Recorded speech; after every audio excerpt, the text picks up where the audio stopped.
अस्सलाम वालेकुम ख़वातीन हज़रात, मैं हूं मखदूम शहाबुद्दीन और आप देख रहे हैं मेरा फेसबुक और यूट्यूब चैनल। बड़ी अहम अपडेट्स हैं, बहुत ज़्यादा अंदर की खबरें हैं ऑपोजिशन के हवाले से और नाम निहाल ये जो पीडीएम है उसके हवाले से कि उसका शराजा किस तरह बिखर रहा है। चार चीज़ें हैं। पहली चीज़, मौलाना फजलुर रहमान की अपनी पार्टी के अंदर बगावत फूट पड़ी है और मौलाना के खिलाफ आवाज़ें उठ रही हैं, लेकिन मौलाना फजलुर रहमान अयाज सादिक से मुलाकात करने उनके घर पहुंचे हैं। दूसरी बड़ी अपडेट, मुस्लिम लीग नवाज के बलूचिस्तान के सदर मुस्ताफी हो गए हैं और बात तो यह आ रही है कि कोई अंदरूनी इख्तलाफ था, लेकिन कुछ खबरें यह भी आ रही हैं कि जो गैरतमंद बलोच हैं उन्होंने नून लीग का एंटी स्टेट बयानिया जो है वो रिजेक्ट कर दिया है। तीसरी बड़ी अपडेट है मरियम नवाज की, नवाज शरीफ को कॉल करके अपने पार्टी रहनुमाओं की शिकायत और मरियम नवाज की कुछ खबरें यह भी आ रही हैं कि मरियम नवाज अब अपनी पार्टी नहीं एक और रजिस्टर करवाने लगी हैं और यह किसकी तरफ इशारा है। इन तमाम तर चीज़ों में हम आज की इस वीडियो में गुफ्तगू करेंगे, लेकिन उससे पहले अगर अभी तक आपने चैनल को सब्सक्राइब नहीं किया तो सब्सक्राइब कर लें और घंटी के निशान को लाजमी दबा दीजिएगा ताकि आपके साथ मैं कनेक्टेड रहूं और मेरी जो वीडियोस हैं वो आप तक पहुंचती रहें। अब जरा बात हो जाए मौलाना फजलुर रहमान की।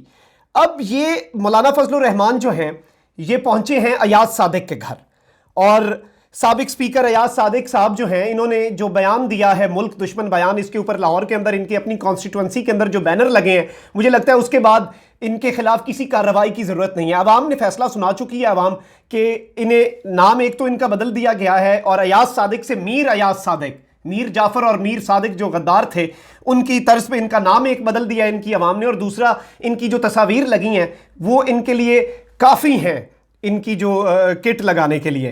खैर, मौलाना फजलुर रहमान अयाज सादिक के घर पहुंचे और ये बड़ा वाज़ेह पैगाम है पाकिस्तान की एस्टैब्लिशमेंट को, पाकिस्तान की फ़ौज को। अयाज सादिक से सॉलिडेरिटी के तौर पे गए हैं।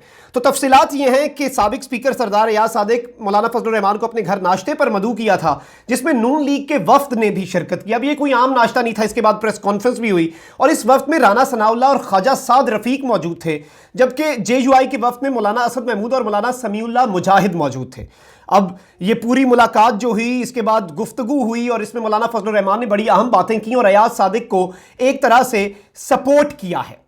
लेकिन ये सपोर्ट किस तरह से आई?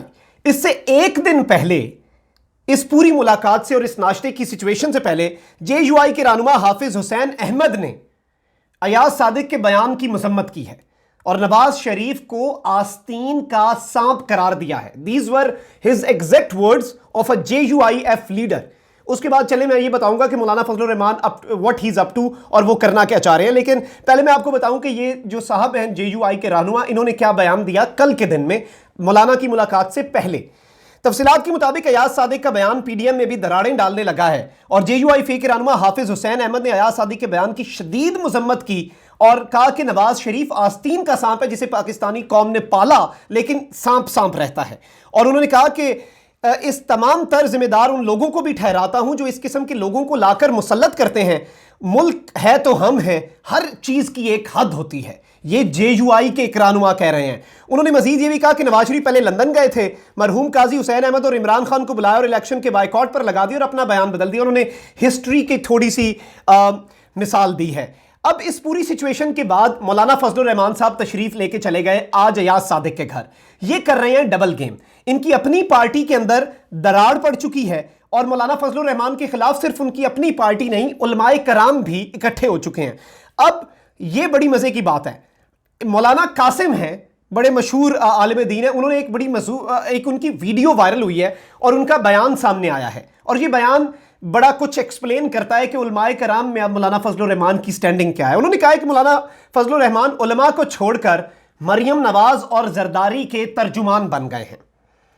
जमीयत उलमा इस्लाम के सरबराह मौलाना फजलुर रहमान का जो सियासी किरदार है उस पर शदीद तनकीद हो रही है और मौलाना कासिम ने उन्हें याद दिलाया है कि आप मजहबी रहनुमा थे जो मजहब की तर्जुमानी करते थे, लेकिन आज आप मजहब के तर्जुमान नहीं, आप सियासतदानों के तर्जुमान बन के रह गए हैं। सोशल मीडिया पर वायरल हुआ ये बयान जिस पर उन्होंने मजीद ये बात कही कि मैं कसम खा रहा हूं, हमें यह अच्छा नहीं लगता कि आप एक तरफ मरियम नवाज और दूसरी जानिब बिलावल भुट्टो बैठे हों।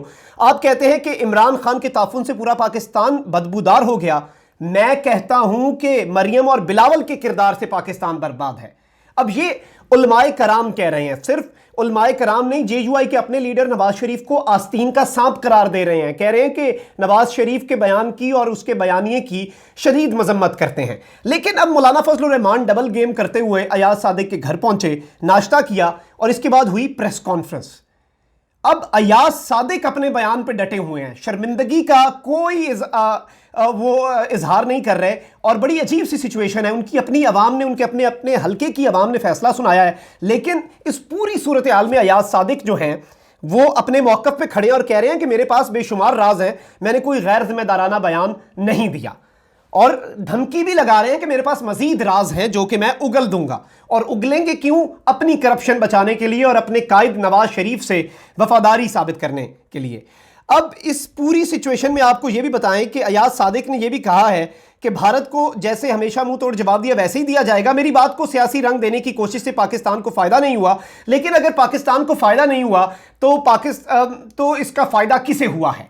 ये हम इस चीज को देखने के लिए हमें भारतीय चैनल देखने पड़ेंगे। हमें देखना पड़ेगा कि इस पे जश्न कौन मना रहा है, इस सिचुएशन से खुश कौन है, इस सिचुएशन का बेनिफिशियरी कौन है। और वो बिलाशुबा विदाउट एनी सेकंड ओपिनियन वो इस सिचुएशन का बेनिफिशियरी सिर्फ और सिर्फ भारत था। और अयाज सादिक ने जो किया उसके ऊपर मुझे नहीं लगता कोई जी शऊर पाकिस्तानी, इवन नून लीग के अपने अंदर से बड़ी आवाजें उठी। और इसी का शाखसाना जिस हम वीडियो के अगले हिस्से में जो डिस्कस करने जा रहे हैं कि lieutenant general retired Abdul Qadir Baloch जो कि नून लीग बलूचिस्तान के सदर हैं, उन्होंने क्यों इस्तीफा दिया और किस तरह से नून लीग के अंदर दरारें पड़ रही हैं और नून लीग अब टूटने जा रही है, इस सिचुएशन के बारे में भी आपको हम बताएंगे।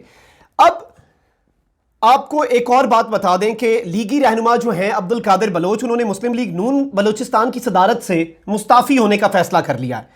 अब यह फैसला क्यों किया गया? इसके अंदर बताया गया है कि सनाउल्लाह जहरी का मामला था, 2.5 साल से मौजूद नहीं रहे, पीडीएम जलसे का हिस्सा नहीं बन सकते, वजह यह बताई गई है। लेकिन हकीकत कुछ और है, यानी वजह तो यह भी है लेकिन और भी बहुत सी वजूहात होती हैं। इतने बड़े फैसले जो हैं वो एक वजह की, एक सिचुएशन की वजह से नहीं ले लिए जाते, और बड़े फैक्टर्स होते हैं जो इस सिचुएशन की तरफ लीड करते हैं इतना इंतहाई कदम उठाने में।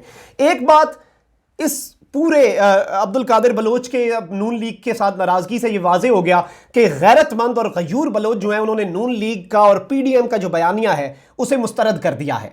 और अब बात हो जाए जरा नून लीग के अंदर दरारों का आगाज तो हो चुका है, ये पहला जो था ज़रब थी और यही ज़रूरी थी और यही अहम थी, क्योंकि बहुत से लोग लाइन में लगे हुए हैं। क्योंकि आपको हम पहले भी बता चुके हैं कि नून लीग के बहुत से रहनुमाओं ने नवाज शरीफ को एक पैगाम भी भेजा था, और वो पैगाम ये था कि या तो आप हमें लंदन बुला लें या फिर आप पाकिस्तान आ जाएं।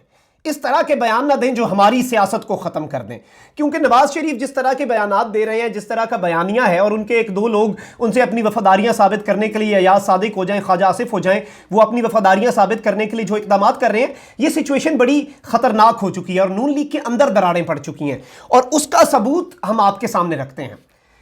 कुछ अरसा पहले मुलाकातें हुई और शहबाज शरीफ जो कि नैब की तहवील में उनसे बड़े नून लीग के रहनुमा मिल रहे हैं। और मरियम नवाज इस पूरी सूरत हाल में, मरियम नवाज क्या करने जा रही हैं? मरियम नवाज ने नवाज शरीफ को कॉल की है और मरियम नवाज ने नवाज शरीफ को यह बात बड़ी वाजे और बड़ी क्लियर बताई है और शिकायत लगाई है कि आप अपने पार्टी के रहनुमाओं को समझाएं। पार्टी के रहनुमा या तो हमारे बयानिए का मुकम्मल साथ देंगे, तो कभी हमारे बयानिए की तरदीद कर रहे हैं और आपको सपोर्ट नहीं कर पा रहे, आपको खुल के आपके बयानिए को, मेरे और आपके बयानिए को खुल के उसका इजहार नहीं कर रहे। यह शिकायत लगाई है मरियम नवाज ने। और फयाजुल हसन चौहान जो हैं पीटीआई के रहनुमा, उन्होंने भी ये इंकशाफ किया है और अंदर की खबरें ये हैं कि Maryam Nawaz is now considering to register her own political party. ये इंतहाई कदम मरियम नवाज क्यों उठाने जा रही हैं, इसका भी हम आपको वजह बता देते हैं। अब होने ये जा रहा है कि नून लीग बहुत जल्द नवाज शरीफ को डिसोन कर सकती है। नून लीग वही करेगी जो एमक्यूएम पाकिस्तान ने किया था, एमक्यूएम लंदन वाला। नवाज शरीफ वहां से बयान देते रहेंगे, नून लीग कहेगी हमारा इस शख्स के साथ ताल्लुक ही नहीं है, और शायद उसका नाम फिर नून से बदल भी दिया जाए, क्योंकि जिस शख्स से इजहार ला ताल्लुकी है उस शख्स को तो मुकम्मल माइनस किया जाएगा। अब मरियम नवाज इस पूरी सिचुएशन में नवाज शरीफ के असल बयानिए की तो मौजूद ही वो है। नवाज शरीफ का तो अपना बयानिया है ही नहीं, ये तो मरीम नवाज की एंटी स्टेट और एंटी एस्टैब्लिशमेंट पॉलिसीज हैं, जिसका शाखसाना और जिसका जो नताइज है नवाज शरीफ भुगत रहे हैं। तो ये पूरी सूरत हाल इस वक्त बड़ी गंभीर हो चुकी है और नून लीग आने वाले दिनों में अब टूटने जा रही है। दरार पड़ने की पहली बुनियाद अब्दुल कादिर बलोच हैं और इसके बाद आप देखेंगे कि लाइन लगेगी, और लाइन लगेगी या तो ये लोग पार्टी छोड़ेंगे या फिर ये पार्टी से उठा के नवाज शरीफ को बाहर फेंकेंगे, क्योंकि नवाज शरीफ के बयानिए का बोझ और नवाज शरीफ के बयानिए का जो बार है, जो वजन है, वो कोई भी नहीं उठा पा रहा। और ये ऐसा बयानिया है जो मुल्क दुश्मन बयानिया है। नवाज शरीफ को भी जब लगता है कि कुछ पार्टी के रहनुमा साइड पे हो रहे हैं तो वो उन्हें फोर्स करते हैं और फोर्स करके अयाज सादिक जैसे बयान दिलवाते हैं, फोर्स करके ख्वाजा आसिफ जैसे बयान दिलवाते हैं कि अपनी वफादारी साबित करो। और अब कब तक ये लोग अपनी वफादारियां साबित करने के लिए मुल्क दुश्मन एजेंडे पे अमल पैरा होकर अपनी सियासत का खात्मा करेंगे, क्योंकि इन्हें अवाम रिजेक्ट करेगी। अब अयाज सादिक को अवाम रिजेक्ट कर रही है। अयाज सादिक की अपनी सियासत खत्म हो चुकी है। इस तरह का बयान देके अपनी सियासत बचाते बचाते वो सियासत खत्म कर बैठे हैं। और दूसरे नून लीग के रहनुमाओं को भी इस बात का बड़ा वाज़े पता है। They are very sure about this कि नवाज शरीफ के बयानिए को अगर हम आगे लेके चले तो हमारा कबाड़ा जो है वो हो जाएगा। इसी के साथ मखदूम साहब को इजाजत दीजिए। अपना बहुत ख्याल रखिएगा।